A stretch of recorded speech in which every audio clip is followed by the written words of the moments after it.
DCM ಕುರ್ಚಿ ಮೇಲೆ ಕಣ್ಣಿಟ್ಟವರಿಗೆ ಇದೀಗ ಬಿಗ್ ಶಾಕ್ ಎದುರಾಗಿದೆ ನೋಡಿ. ಎಸ್ 3 ಡಿಸಿಎಂ ಆಯ್ಕೆ ನಿರೀಕ್ಷೆಯಲ್ಲಿದ್ದವರಿಗೆ ನಿರಾಸೆಯಾಗಿದೆ. ಒಬ್ಬರಿಗೆ ಮಾತ್ರ ಉಪಮುಖ್ಯಮಂತ್ರಿ ಸ್ಥಾನವನ್ನ ನೀಡಿದ್ದಾರೆ ಹೈಕಮಾಂಡ್. ಎಷ್ಟು ಅಂತ ಕೊಡ್ತಾರೆ? ನಾಲ್ಕು ಉಪಮುಖ್ಯಮಂತ್ರಿ ಸ್ಥಾನವನ್ನ ಕೊಡೋದಕ್ಕಾಗುತ್ತಾ? ಒಂದು ಕೊಟ್ರೆ ಓಕೆ. ಈಗ ಹೈಕಮಾಂಡ್ ನಾಯಕರು ಕೂಡ ಅದೇ ಆಲೋಚನೆಯನ್ನ ಮಾಡಿದ್ದಾರೆ.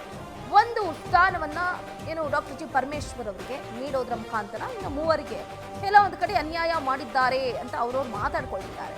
ಕೇವಲ ಒಂದು ಡಿಸಿಎಂ ಸ್ಥಾನ ಹೈಕಮಾಂಡ್ ನಾಯಕರು ನೀಡಿರುವಂಥದ್ದು.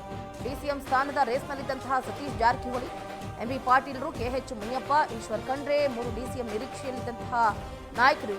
ರಾಜ್ಯ ಕೈ ನಾಯಕರು ಕೇವಲ ಒಂದು ಡಿಸಿಎಂ ಸ್ಥಾನವನ್ನ ಘೋಷಣೆ ಮಾಡಿದ್ದಾರೆ. ಎಷ್ಟು ಅಂತ ಆಸೆ ಪಡ್ತಾರೆ ನೋಡಿ. ಸತೀಶ್ ಜಾರಕಿಹೊಳಿ ಅವರು ಅತ್ಲಾಗೆ ಕೆಪಿಸಿಸಿ ಅಧ್ಯಕ್ಷ ಸ್ಥಾನ ಬೇಕು ಅಂತಾರೆ, ಇತ್ಲಾಗ ನೋಡಿದ್ರೆ ಡಿಸಿಎಂ ಸ್ಥಾನ ಬೇಕು ಅಂತಾರೆ, ಇಲ್ಲಿ ನೋಡಿದ್ರೆ ಸಚಿವ ಸ್ಥಾನ ಬೇಕು ಅಂತಾರೆ. ಎಷ್ಟು ಆಸೆ ಬೇಕು? ಒಂದು ಸ್ಥಾನ ಸಿಗೋದಕ್ಕೆ ಪಾಪ ಎಷ್ಟೋ ಜನ ಕ್ಯೂ ಅಲ್ಲಿ ನಿಂತಿದ್ದಾರೆ.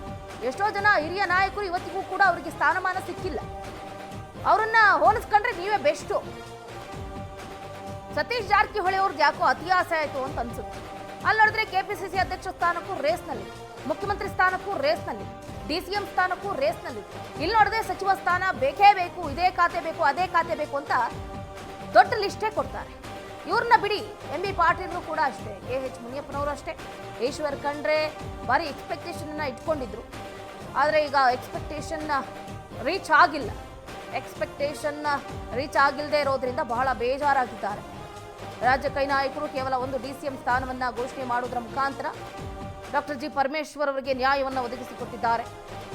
ಅವಕಾಶವನ್ನ ಸದುಪಯೋಗ ಪಡಿಸಿಕೊಂಡಿದ್ದಾರೆ ಡಾಕ್ಟರ್ ಜಿ ಪರಮೇಶ್ವರ್ ಅವರು. ಅಂತೂ ಇಂತೂ ಉಪಮುಖ್ಯಮಂತ್ರಿ ಸ್ಥಾನ ನಂದೇ ಅಂತ ಡಾಕ್ಟರ್ ಜಿ ಪರಮೇಶ್ವರ್ ಅವರು ಬೀಗ್ತಾ ಇದ್ದಾರೆ.